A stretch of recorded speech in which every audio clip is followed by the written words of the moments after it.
Emotions అంటే ఏమిటి? ఇవి మన జీవితాన్ని ఎలా ప్రభావితం చేస్తాయి? ఎమోషన్స్ అనేవి మానసిక భావోద్వేగాలు. జనరల్‌గా మనము ఇతరులతో గాని, ఇతరులు మనతో గాని మాట్లాడుతున్నప్పుడు మనము ఒక లాంగ్వేజ్‌ని యూజ్ చేస్తాం. తెలుగు, హిందీ, ఇంగ్లీష్ అట్లాంటి లాంగ్వేజ్ యూజ్ చేస్తాం. అలా యూజ్ చేసినప్పుడు మన భావాలు ఎదుటి వాళ్ళకి అర్థమవుతున్నవి. ఎదుటి వాళ్ళ భావాలు మనకు అర్థమవుతున్నవి. అట్లాగే మన మనస్సు మనతోని మాట్లాడుతుంది కొన్ని విషయాలు. మనకు కొన్ని విషయాలు చెప్తుంది. ఆ భావాన్ని, ఆ లాంగ్వేజ్‌ని మనం ఎమోషన్ అని పిలుస్తున్నారండి. అసలు బేసికల్లీ ఈ ఎమోషన్స్ ఎట్లా ఏర్పడతాయంటే దాంట్లో కొన్ని దశలున్నవి. ఏంటంటే మనకు జనరల్‌గా మనది మొత్తం మన లైఫ్‌కి ఇన్వాల్వ్ అయింది మన మెదడు. సో, మన మెదడులో ఫస్ట్ దశ ఏంటంటే మన మెదడులో కొన్ని ఆలోచనలొస్తాయి. ఆ ఆలోచనలు ఏమవుతుందంటే దాంట్లో కొన్ని రకరకాల ఆలోచనలు, పాజిటివ్ ఆలోచనలు, నెగెటివ్ ఆలోచనలు ఇలాంటి ఆలోచనలు కొన్ని వస్తుంటాయి. ఆ ఆలోచనలు పట్టుకొని రెండవ స్టేజ్‌కి ఎంటర్ అయితాం మనం. ఆ రెండవ స్టేజ్ అర్థం చేసుకోవడం. అంటే మన మెదడు ఇచ్చిన ఆలోచనలు మనం అర్థం చేసుకోవడానికి ట్రై చేస్తాం. అంటే అర్థం చేసుకునేటప్పుడు దీన్ని కూడా మళ్ళీ సేమ్ పాజిటివ్‌గా అర్థం చేసుకుంటాం. కొన్ని నెగెటివ్‌గా అర్థం చేసుకుంటాం. ఎట్లాగంటే ఈ పని నేను చేయలేను దానిలో అర్థం చేసుకున్నాం అనుకోండి. మనకు ఆటోమేటిక్‌గా మన బాడీలో వచ్చేదేంటంటే ఒక భయము, లేకపోతే యాంగ్జైటీ, లేకపోతే ఇంకా వేరే ఇతరత్ర వచ్చేస్తున్నారు. అట్లా గాకుండా ఈ పని నేను చేయగలను సంకేతాన్ని మనం అర్థం చేసుకున్నాం అనుకోండి. అప్పుడు మన ఆత్మవిశ్వాసం పెరుగుతుంది. చాలా ధైర్యంగా మాట్లాడతాం. ఆ భయం అనేది దీంట్లోకి రాదు. సో, ఇది రెండవ దశ. ఇక మూడవ దశ ఉందండి. మూడవ దశలో ఏంటంటే మా శరీరంలో వచ్చే మార్పులు.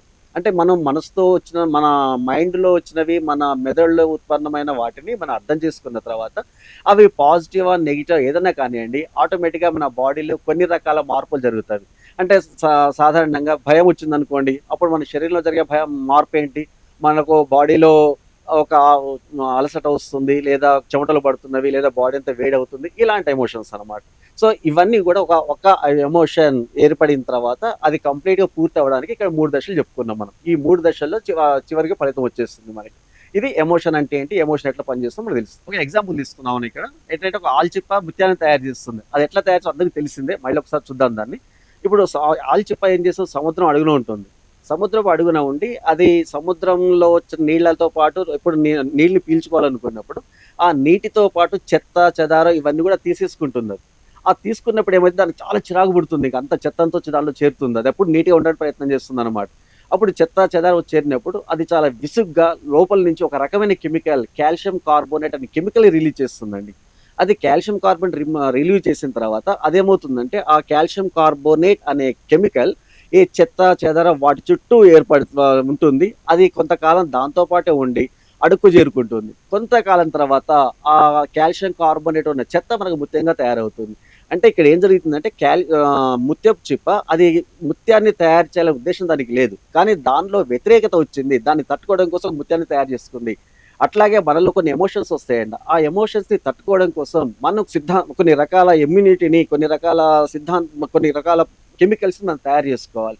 ఆ కెమికల్సే అక్కడ ఆనందాన్ని ఇవ్వచ్చు, లేదా కొన్ని రకాలుగా బాధ కలిగించవచ్చు. అంటే ఇప్పుడు జనరల్‌గా ఈ ఎమోషన్ వ్యాక్సినేషన్ అన్నాను. ఈ ఎమోషన్ వ్యాక్సినేషన్ చాలామంది ఈ మధ్య నేను పేరెంట్స్‌తో మాట్లాడుతున్నప్పుడు చాలామంది పేరెంట్స్ చెప్తున్నారు.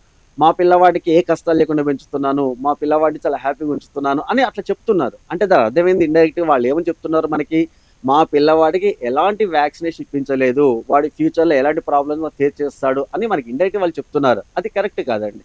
అంటే అక్కడ అన్నీ కూడా ఎమోషన్స్ వేరు వేరు రకాలుగా వస్తున్న ఎమోషన్స్‌ని కూడా తట్టుకునే శక్తిని పిల్లవాడికి ఇవ్వాలి. అప్పుడు మాత్రం వాడు పర్ఫెక్ట్‌గా తయారవుతాడు. ఇది ఎమోషన్. మనం ఎమోషన్స్‌ని ఎలా కట్ చేసుకోవాలి? దానివల్ల జరిగే బెనిఫిట్స్ ఏంటంటే ఈ విధంగా చెప్పుకోవచ్చు మనం. ఇన్ని రకాల ఎమోషన్స్‌ని ఎట్లా కంట్రోల్ చేయాలి? ఓకే. ఇది న్యూరో సైన్స్ ప్రకారం చాలా చాలా పెద్ద సముద్రం లాంటి క్వెషన్ ఇది. అంటే న్యూరో సైన్స్ ప్రకారం ఎమోషన్స్‌ని కంట్రోల్ చేయడం అనేది లేదండి ఇంతవరకు కూడా. ఆ ఎమోషన్స్‌ని కంట్రోల్ చేయడం అనేది కాకుండా ఎమోషన్స్‌ని మనం మేనేజ్ చేయవచ్చు. సో, చిన్న ఎగ్జాంపుల్ చెప్తాను. అతను ఆఫీస్‌లోని పనిచేస్తున్నాడు. ఆ రోజు సాయంత్రం ఏం చేసింది వాళ్ళ ఆఫీసర్ బాగా తిట్టి పంపించాడు. "నీ వర్క్ చెత్తగుంది. వేస్ట్. నిన్ను పెట్టుకోవడం కన్నా ఒక గాడిదని పెట్టుకోవడం బెటర్. నాకు చాలా బాగా అనిపిస్తుంది" పెట్టాడు. ఆయన వాళ్ళ ఆఫీసర్ ఇచ్చిన ఎమోషన్‌ని ఒక సూట్ కేస్‌లో పెట్టుకున్నాడు. చక్కగా ఇంటికెళ్ళాడు. ఇంటికెళ్ళగానే వాళ్ళ భార్య డోర్ ఓపెన్ చేసింది. "మీకు అబ్బా! కష్టపడొచ్చాడు. మీకు కాఫీ కావాలా? టీ కావాలా?" అడిగింది. అడగగానే సీరియస్‌గా అక్కడ ఎమోషన్ ఒకటి ఉంది కదా! క్యారీ చేస్తున్న ఎమోషన్ దాన్ని దృష్టిలో పెట్టుకొని, "నీకు ఇన్ని సంవత్సరాల నుంచి కాపురం చేస్తున్నావు. నీకు టీ కావాలా? కాఫీ కావాలా తెలవదా? ఇంకా అడుగుతున్నావు" అని చెత్త తిట్టేస్తాడు భార్యని. సో, తిట్టి పోయి ఒక హాల్‌లో కూర్చుంటాడు. ఆ భార్యకి ఈయన తెచ్చుకున్న సూట్ కేస్ ఇచ్చేసేయండి. ఆమె లోపలికి వెళ్ళేటప్పుడు ఒక చిన్న బాబు ఏడ్చుకుంటూ వస్తున్నాడండి ఆమెకు ఎదురు. రాగానే ఈ సూట్ కేసును ఫడాఫడా ఇచ్చేస్తుంది. ఏ సూట్ కేసు, ఎమోషన్స్తో ఉన్న సూట్ కేసు ఇచ్చేస్తుంది. ఇచ్చి వాడు బాగా కొడుతుంది. అప్పుడు ఆ పిల్లవాడు ఏడ్చుకుంటే ఏం చేస్తాడంటే మనం వెళ్ళిపోతాడు. వాడు అసలు పాపం ఏం చేయలేని పరిస్థితి, చేతగాని పరిస్థితిలో ఉంటాడు, చిన్న పిల్లవాడు కాబట్టి. వాడికంటే తక్కువ ఉన్నది ఏంటి, అక్కడ చిన్న కుక్క పిల్ల కనబడ్డది, దాన్ని కట్టే పటాలను దండేస్తాడు. ఆ కుక్క పిల్ల వెళ్ళి ఏం చేస్తుందంటే వాళ్ళ నాన్నని కలుస్తుంది, హాల్లో కూర్చొని నాన్నని కలుస్తుంది. అంటే ఇప్పుడు చూడండి ఇక్కడ ఏం జరిగింది. ఒక ఆఫీస్లో జరిగిన సంఘటన, ఆ ఎమోషన్ మెల్లమెల్లగా క్యారీ అవుతూ ఇంటి వరకు వచ్చేసింది. అదే ఎమోషన్ని నువ్వు కనుక ఆఫీస్లో పెట్టి వచ్చినట్లయితే ఈ ప్రాబ్లం జరిగేది కాదు. సో ఇక్కడ ఏం జరుగుతుందంటే ఒక ఎమోషన్ ఏర్పడాలంటే అంటే అక్కడ ఒక దగ్గర ఎక్కడో బెంగళూరులోనో మద్రాసులో ఏర్పడ్డ మేఘాలు హైదరాబాద్లో వచ్చి వర్షిస్తాయి అన్నమాట. ఎక్కడ ఫామ్ అయిన మేఘాలు అక్కడే వర్షించవు. సో ఇది కూడా ఎమోషన్స్ కూడా ఏమవుతుందో ఒక దగ్గర ఫామ్ అయిన ఎమోషన్స్ ఇంకో దగ్గరికి టర్న్ అయిపోతాయి.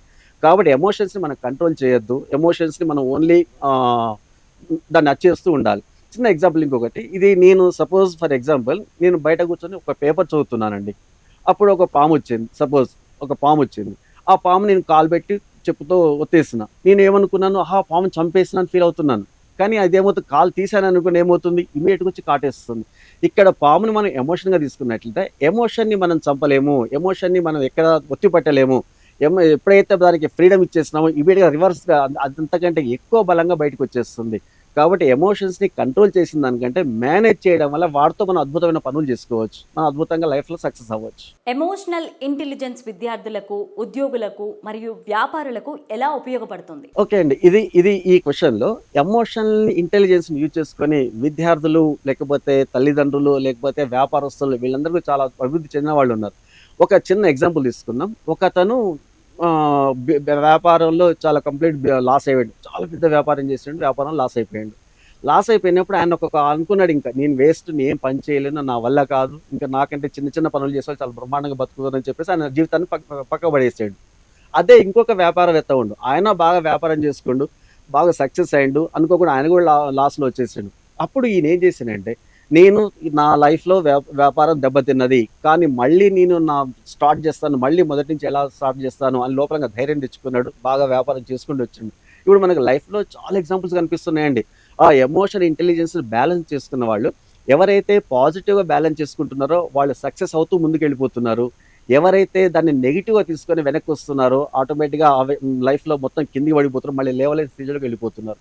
కాబట్టి విద్యార్థులు కూడా అదేనండి. ఒక చిన్న స్టూడెంట్కి ఒక వీక్లో మార్కులు తగ్గినాయి, ఒక నెలలో మార్కులు తగ్గినాయి అనుకోండి, వాడు డీలా పడిపోయింది అనుకోండి, ఇంకా వాడు ఏం లేదు, మెల్లమెల్లగా వెళ్ళిపోతుంటాడు, వాడు ఆత్మధైర్యాన్ని కోల్పోతుంటాడు, వాడి మనస్థితి మొత్తం మారిపోతుంది.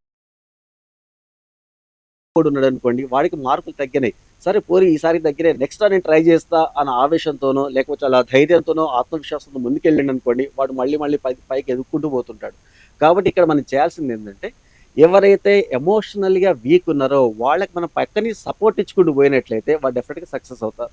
ఇది వ్యాపారస్తులకు కావచ్చు, తల్లిదండ్రులకు కావచ్చు, విద్యార్థులకు కావచ్చు, ఎవరికైనా మనం ఇవ్వగలిగింది ఒకటేనండి.